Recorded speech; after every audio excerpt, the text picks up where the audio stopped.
โอ้กออีกตัวไหนอันนี้นี่โดยว่าที่กออีกก้อนหนึ่งเลยทุกคนโอ้ทุกคนเลยตอนนี้นี่แล้วไปละแถวหนึ่งแล้วตอนนี้ตอนนี้กับใครเลยเนาะพอที่ได้นะเลี้ยวไว้สบายดีทุกคนสบายดีตอนสวยเด้อสืบเนื่องจากคลิปก่อนหน้านี้ทุกคนเนาะเฮาสิมาเกี่ยมในการก่อปูนเนาะทุกคนเนาะเฮาเลยมาวางแผนเบิ่งตึ้งส่งก้อนเลยฮอดท่อนนี้เศร้าเสียเลยก้อนนี้ปะแล้ววันเราเรืออยู่13ก้อนหนึ่งเท่าไหร่จักเซน15 เซนบ่17อยู่นี่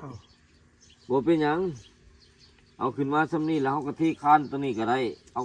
ที่คานระดับนี้ก็ได้บ่เป็นหยังที่คาน15มัน20 เซน40อันนี้40เหรอก็ต้องส่งก้อนเลย40 เซน40ก็40เขาเอาขึ้นนี่อีก17 เซนก้อนหนึ่งแล้วที่คานตัวนี้ทับขึ้นมานี่หน่อยหนึ่งดึงตัวนี้ขึ้นเทคานเขาก็ดึงใหม่ลงเอาบอกก่อน3 ก้อนก็ได้ก้อนละฮอดนี้เนาะ3 ก้อนเลย3 ก้อนเบิ้ง3 ก้อนเลย17แล้วมันจะฮอดก้อนนี้ก็พอดีก็พอดีฮอดนี้คันว่ามันตัวนี้คานมันน้อยหลายเนาะเขาก็ดึงขึ้นมาน้อยนึงประมาณ2 เซน 3 เซนเรือ15บ่ฮอดเหลืออยู่อะไร15ซะ15บัดนี้เขาว่าดึงขึ้นมาที่นี่เอา17นี่ขึ้นมาซำนี่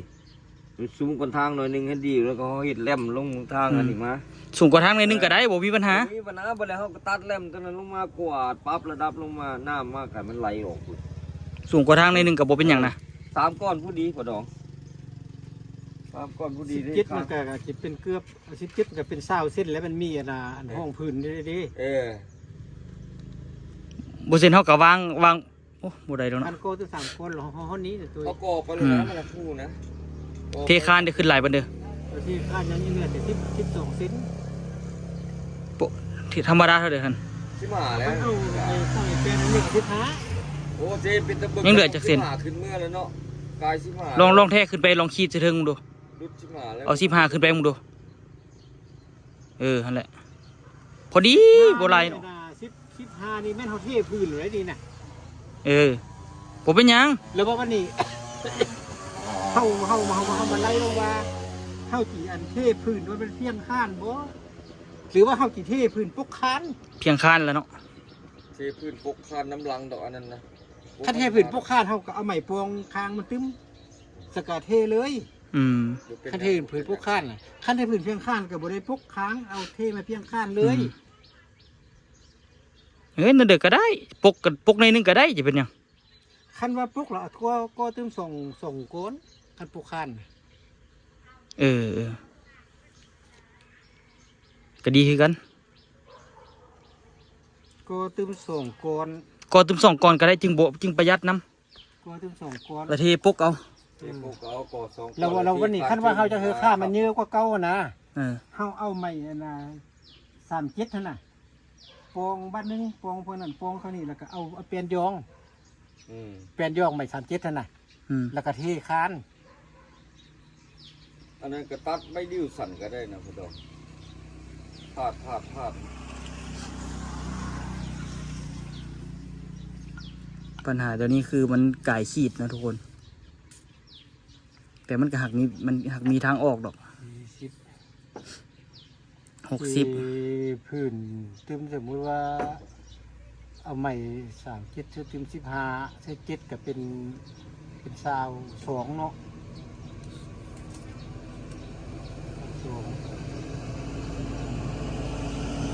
ไป2ก็จะห้องนี้เดี๋ยวยังเหลือนะ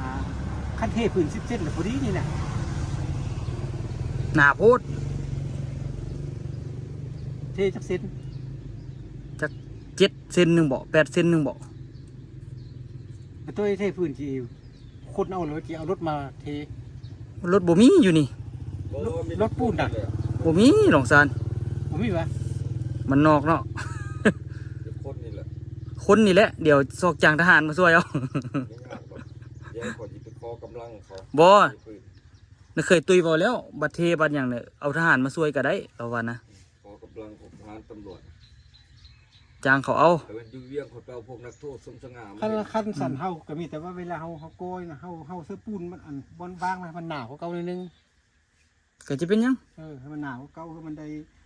จาก40ให้มันได้เป็น44 45นึง ขันอยากนั่นพอดี อืม มีแต่ไอ้พ่อเลี้ยงเพียกเอาเลี้ยงเพียกจะคือขึ้นสูงเขาเดิมเพิ่นอยากจะเฮ็ดเถอะเฮ็ดให้ปุ่นหน้าได้ก็ได้ผสมปูนขึ้นเอาตามนั้นแหละคันไว้จากใดระดับนะ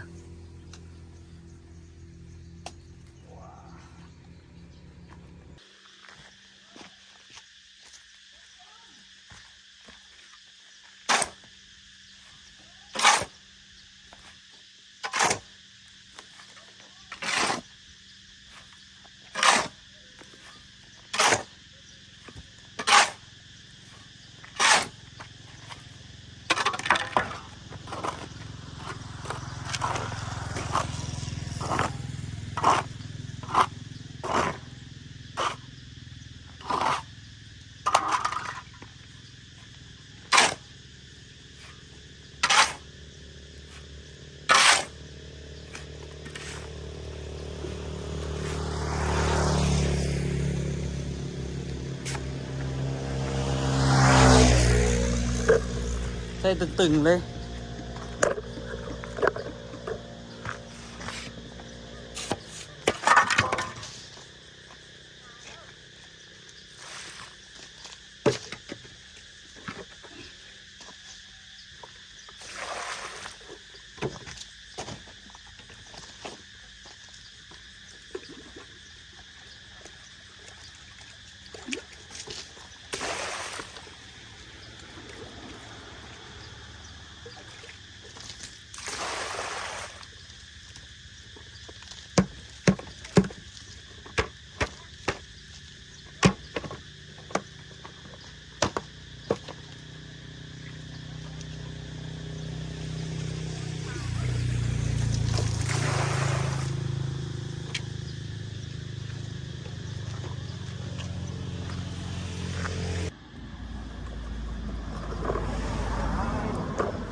เฮ็ดคักนะ พูดมานี่ เขาเฮ็ดของเพิ่นของเพิ่น ต้นนี้ต้องตักนี่อันหลายๆแล้วก็ มักอันนี้เพิ่น โอ้นี่ได้ปักหลาย นี่ก็คักกันเฮ็ด หูจนหมดแล้วก็เอาจึงเอาเสื้อมาเดียวนี่อันนี้มันอันได้อันส้มได้แป้งอยู่มันสารส้มแป้งนั้น ประมาณนี้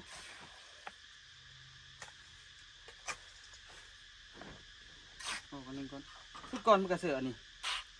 แต่คนใดอันนี้มาแล้วอันนี้คือจะคักกว่า อันนี้พ่อเฮ็ดให้มันได้หลายไปเดียวก็ส้มไปเดียวแล้วก็เลี้ยวเข้าอันเฮ้ยนี่นะตัว นี่ก็ได้นะบ่ เอ จะ อ เฮ็ด นี่ นี่ ราคาเลยนะมันตักบ่ได้อันนี้น่ะมันตักเป็นคู่อ่ะมันตักเป็นเต็มเลยเขาเฮ็ดอ่ะ นี่ยากแต่นั่นนี่นะ แต่มันตักอยู่ลงคู่อันนี้ยากตักอยู่โหลง่ายอ่ะ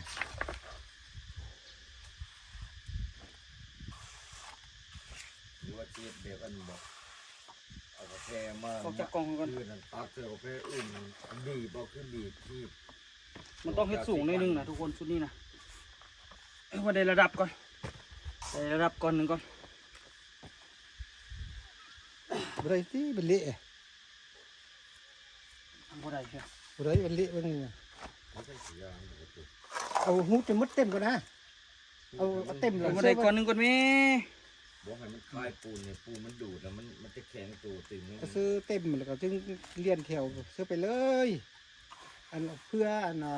ปูนแห้งได้นะ เละแด่เลย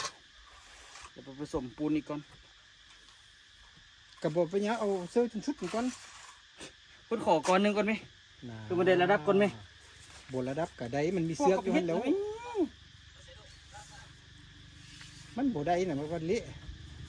บ่ได้ก็ไปผสมปูนมือก่อนบ่ได้หรอกปูนนี่นะแห้งเฮ็ดตัวนี้แห้งเละ เอาปูนเซอร์เป็นชุดเลยเพราะว่ากลับมาเซอร์ที่มันกับปูนที่แห้ง ยุ่งขนาดนี้ทุกคนนี่ว่ามันสิได้ระดับ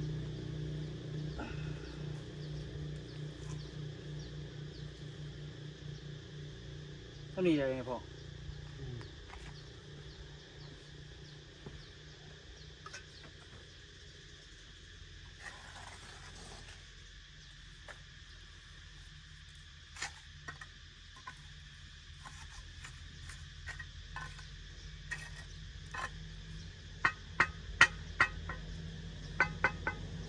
ก็ยังคือมันตึงใส่เลยพอดีใส่เนี่ยเลย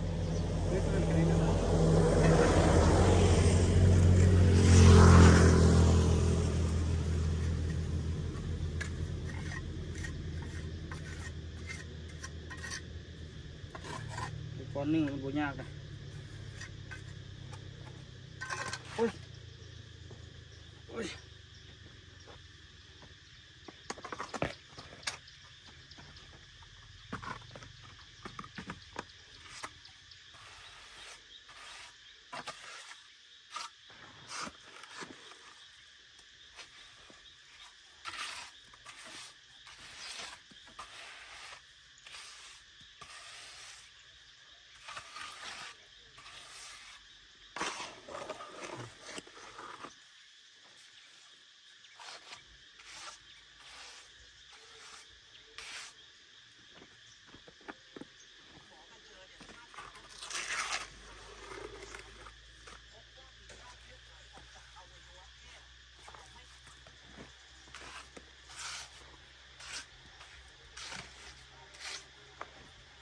ละเฮียปั๊บอยู่เว้ย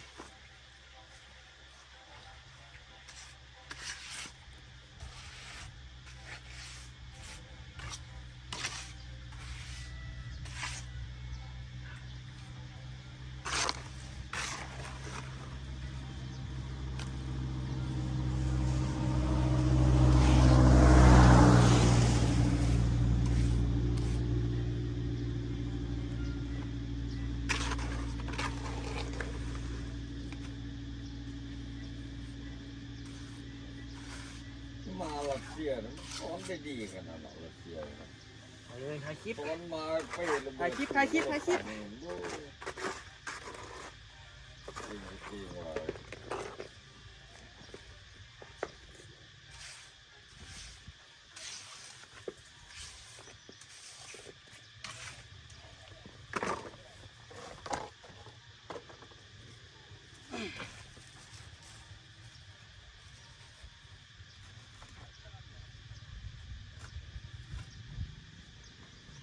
ต่ำเลย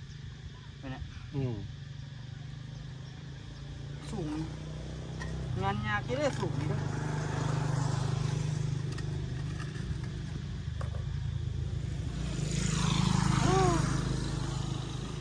คือเก่าละมาเฮ็ดสูงแล้วมันยาก มันเละ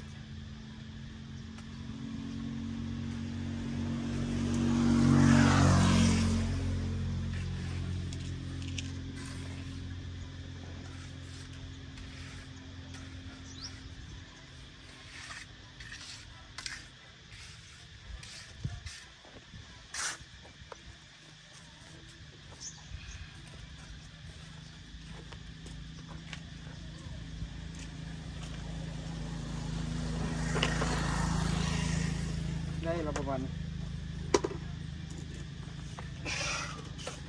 โอ้ยจิบหลัง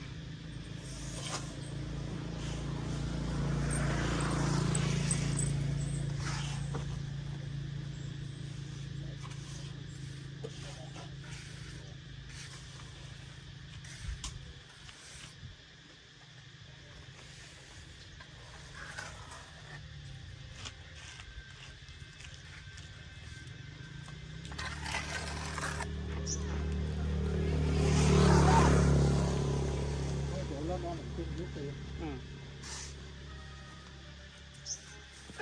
เยี่ยมยางพอก็มีได้อยู่หันตัวเอามาเศร้านี่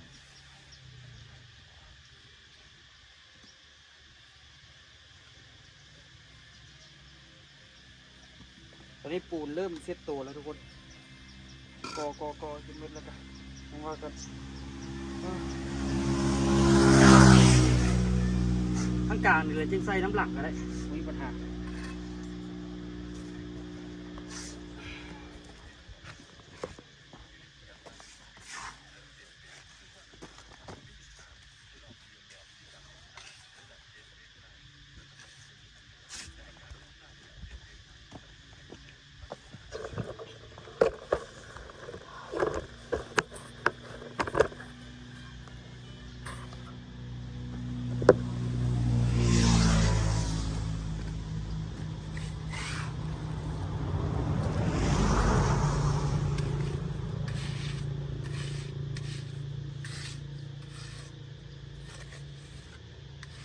ได้เฮ็ดสูงสมควรที่ทุกคนบอกว่าเราอยากให้มันได้ระดับเนาะ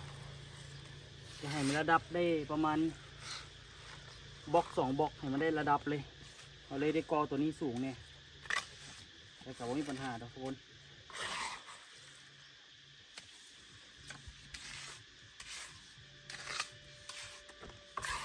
ตอนนี้ปูนเริ่มแต่งตัวได้ละ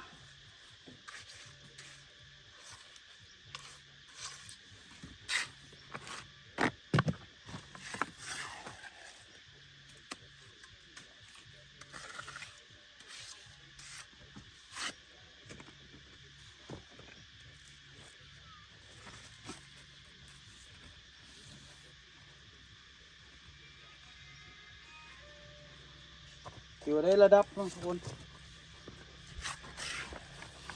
อยู่แค่เฮ็ดเซตปูนให้มันสุดก่อน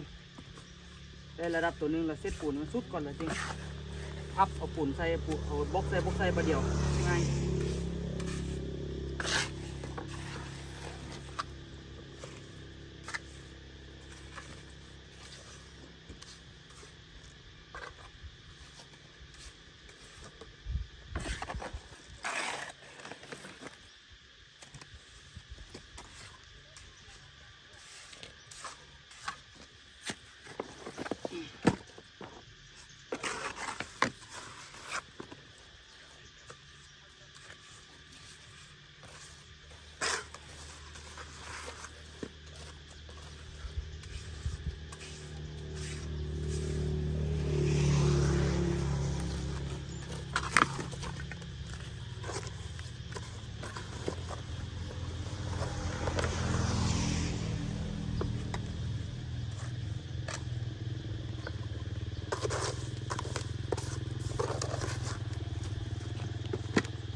โป๊ะละทางนี้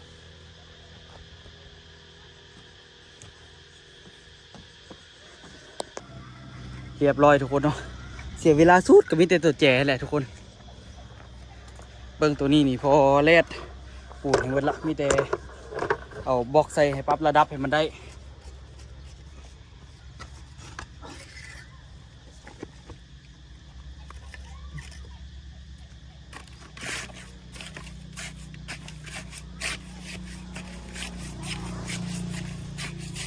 โป๊ะเลยพ่อโป๊ะเลยพอดีลูกเสือถ้าไหนจะตำกูถ้าไหนจะตำกูตำกูกับยามันเนี่ย เนี่ยยกของเขาคนเนี่ย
แข็งเกิน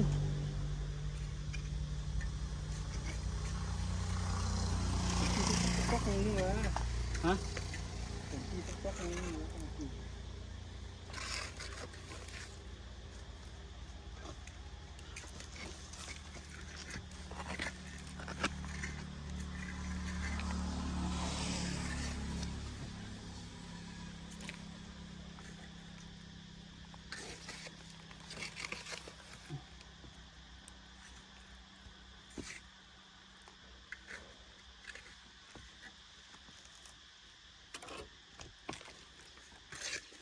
ใส่ไปจักตำย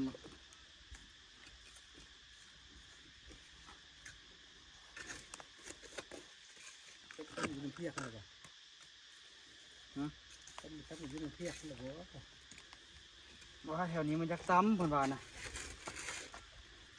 ขอบปุ่นเสยบอก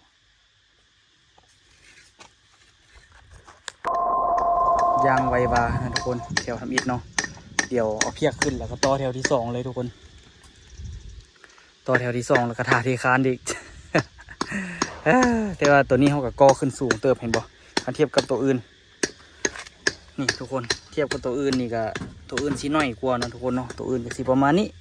อันนี้เพิ่มเข้าไปอีกเพิ่มขึ้นไปอีกเพื่อเขาอยากได้ระดับมันเนาะทุกคน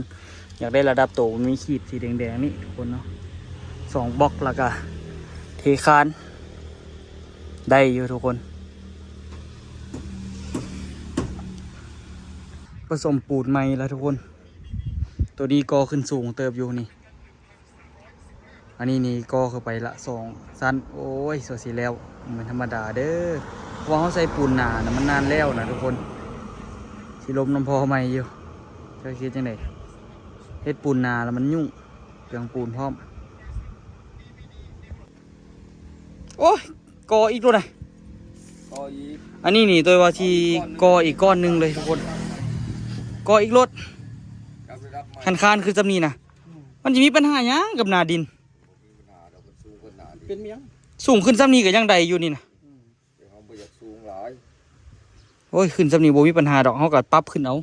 เป็น4-5 เส้นก็เลือดตายเลยนะ ปรับขึ้นเอาเขากล้าขึ้นเขาก็ได้อยู่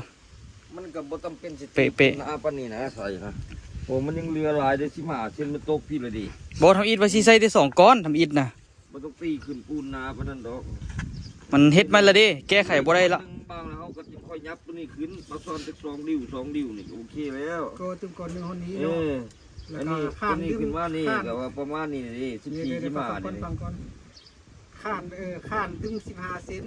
มันจะห้องนี้ นี่แหละ ปูพื้นตึ้มจักเซน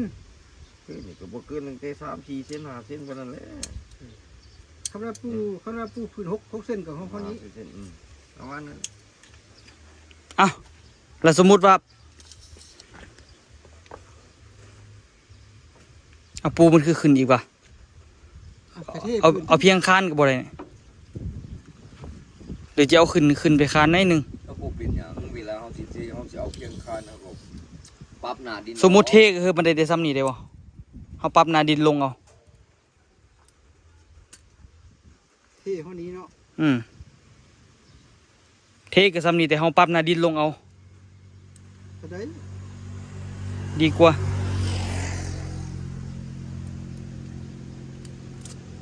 เดี๋ยวเฮ็ดอันนี้เราไปวางแผนนั่นน่ะละ เอาเพียงข้านคนนี้ เดี๋ยวไปวางแผนอันนั้นละวันนึงไปวางแผนอันนั้นขุดสวมขุดหยังเฮ็ดนี่เบิดก่อนเทคานเบิดทุกด่านนี่ก่อน สวมไม่เสื้อจากท่อเสื้อท่อตี เสื้อท่อเอา แต่ข้านนี่ก็ได้เพราะ3 ท่อหรอนี่น่ะ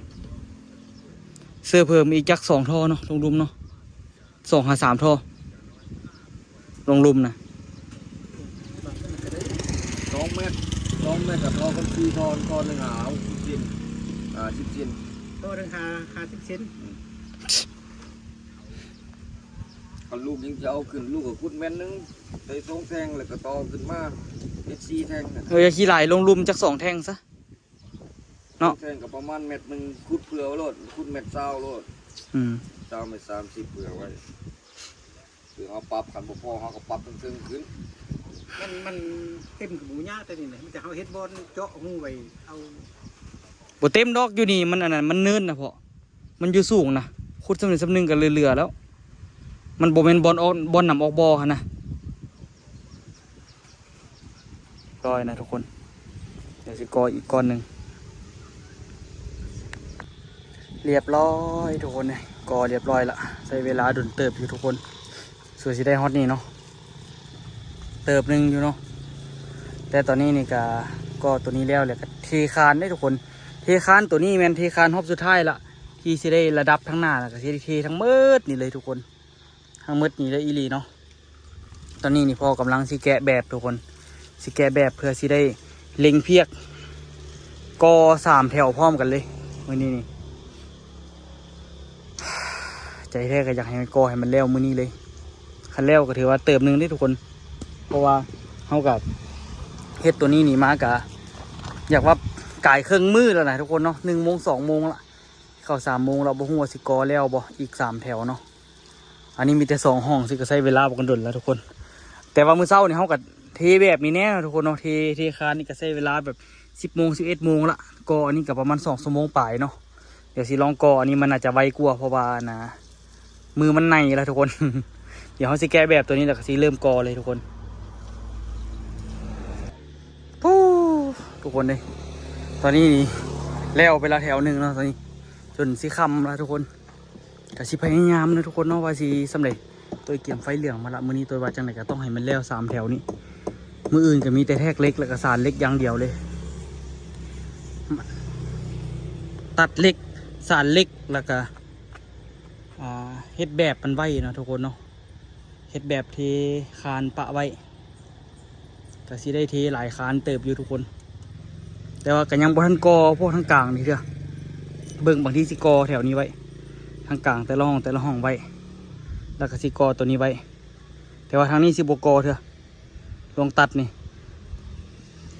เดี๋ยวมันสิยากเอารถเข้ามาเนาะรถก็ขนาดจะถอยประมาณนี้แล้วก็เทใจแท้อีกเท่านึงคันนึงก็อยากถอยจับนี่แล้วก็เทอีกบ่ซั่นก็เอาก้นมานี่แล้วก็เทเข้านี่แล้วก็ขนเอาสิบ่ให้รถมาต่ำดอกค่อยๆ2 รถ 3 รถมาแล้วก็แปลงดีๆแล้วก็หดน้ำดีๆก่อนเนาะค่อยๆเฮ็ดไปเดี๋ยวมันก็แล้วทุกคนเดี๋ยวมื้อนี้ตัวสิเล็งให้มันแล้วกอให้มันแล้วเนาะทุกคนตอนนี้พ่อกำลังยับ บล็อกที่สองให้ต่อไปยังไงก็ต้องแล้วมือนี่ตัวกอนี่ตอนนี้เกือบสิเข้า6 โมงแรงแล้วทุกคนเนาะแล้ว2 แถวทุกคนเนาะแถวที่3กำลังสิมายังไงก็สู้ให้มันแล้วแถวที่3ทุกคนมือนี้มาฮอดคันนี้ละเนาะทุกคนสู้ซนให้มันแล้วแต่ว่าแถวนี้นี่บ่มั่นใจเด้อ โอ้บ่ได้เล็งเทียกไปจะปาดเถอะ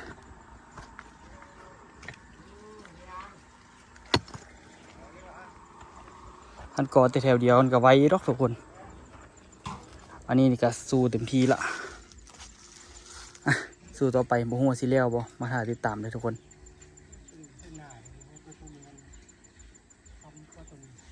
เนี่ย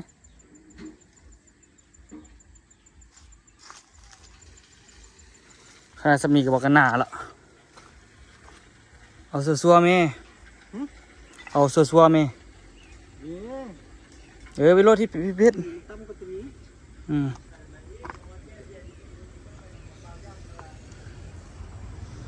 แล้วเรียนเพียกบ่ถึก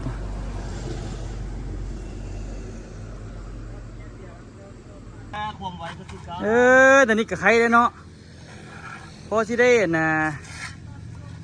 เลี้ยวไวอยู่คิดว่าสิคำละอุตส่าห์โอนนะอันนี้มาทุกคนพอดีนี่เคยตุ้ยเลิกเรียกมาแล้วเพิ่นมาก่อสวยแถวนี้เพิ่นว่าสบายบือเลย คันว่าก่อหันซ้ำนี้ได้กะจบละทุกคนเนาะเพิ่นมีให้ตัวมีแต่คนบล็อกให้เพิ่นแล้วกะนะคนบล็อกให้ก็ไปเอาปูนให้ฮะซ้ำใหม่นี่ปูนเฮียเลยวะ เล็มเอาแล้วเนี่ยปูนเลยสุดยอดได้แล้วบุดแป๊บเดียวมันก็เรียบร้อยห้องหมดเลยข่อยสิตัดเครื่องเอาสักข่อยก็ได้เมื่อยละอย่างนั้นตัวนั้นจออะไรมันบกคักตัวข้างๆข่อยนะแต่เทื่อข่อยบ่อยากเจาะบล็อกแล้วข่อยเอาอันเศษมาใส่เอาแต่ละเทื่อดอกได้เห็นบ่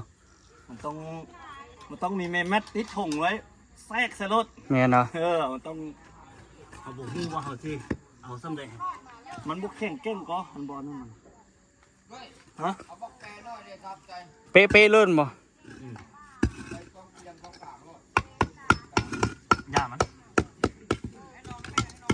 กระทุกง่ายยังได้แล้วเนาะ2 มันกีบได้หันเฮียนตัวนี้เขาก็ไม่ได้ทิ่มแล้วเอาไว้ใส่ตัวต่อไปเพราะนั้นเอาไว้ทิ่มกันบุกแข่งเก่งนะโดยเฮ็ดตอนนี้ก็ดีขึ้นกันบ่ยุ่งถ้าเอาเฮ็ดตอนนี้มันแข่งเก่งดีลุยขนาดทุบซื้อเนาะ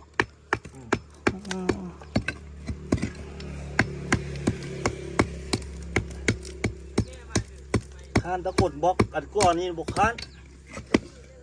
กดบล็อกนี่มันหนักไปข้านมาทุกอันแต่จำเป็น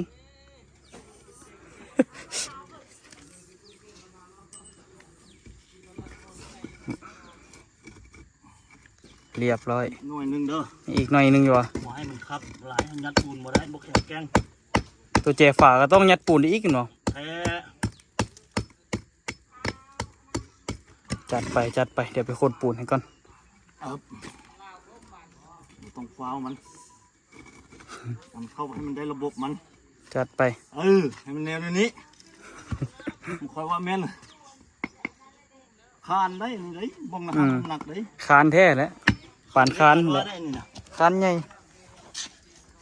เดี๋ยวทับอีกบันนึงนี่โอ้ยจ้างเซิร์นให้มันแตกบันนี้นะแน่นอนจบพิธีคนรอมาปิดงานว่าสิเฮ็ดนะแถวนี้ให้มันแล้วอะไรทุกคนเนาะตามคาดหมายเนาะที่จริงก็อยากได้แถวนี้แล้วนะแต่ว่าเป็นไปบ่ได้แล้วมือนี้ปูนกับเบิดค่ำกับค่ำละเอาไว้เจอกันคลิปหน้าได้ทุกคนเด้อคันเคยตุ้ยบุมาซวยนี่โอ้เมื่อยหลายอยู่คำนะกะว่าโคมมาแล้วนะมือนี้นะจับโคมมาเรียบร้อยแล้วว่าจังไหนก็ให้มันแล้วแถวนี้ตั้งเป้าหมายไว้มืออื่นก็ตัวนี้แล้วก็มัดเล็กมืออื่นคือสิมัดเล็กมัดบื้อแหละแล้วก็ตีแบบเอาไว้นะทุกคนเนาะเทคานแล้วก็สร้างดินเลย สบายเนาะไว้เจอกันคลิปหน้าเด้อทุกคนเด้อสำหรับคลิปนี้ขอตัวลาทุกคนไปก่อนแล้วเจอกันคลิปหน้าเด้อทุกคน